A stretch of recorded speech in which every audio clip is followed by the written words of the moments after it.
Prime Minister Narendra Modi participated at the 17th BRICS Summit and in his address to the nations on day one of the summit, immediately denouncing the Pahalgam terror attack that India faced in Kashmir on 22nd April.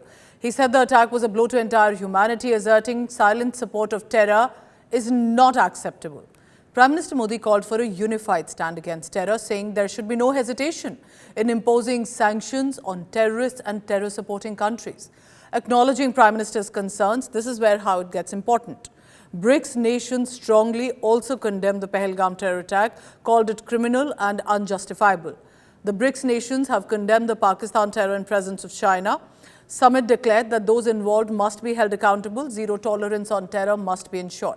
PM Modi also continued on the Global South outreach and said, two-thirds of humanity has not been adequately represented in global institutions.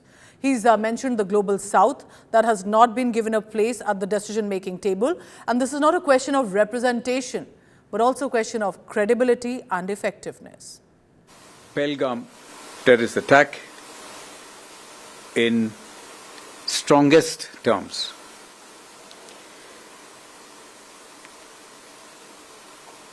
He underlined that the attack, the Pahalgam attack, terror attack, is an onslaught on the entire humanity. He also noted that those funding, promoting and providing safe havens to terrorists must be dealt with in the harshest terms. In the session on strengthening multilateralism, economic, financial affairs and artificial intelligence, Honorable Prime Minister expressed that diversity and multipolarity were valued strengths of the BRICS. He added that BRICS could play an important role in shaping a multipolar world. In this context, he also gave few suggestions in terms of considering setting up a science and research repository in the BRICS groups. He reiterated that the global organizations of the 20th century lacked the capacity to deal with the challenges of the 21st century.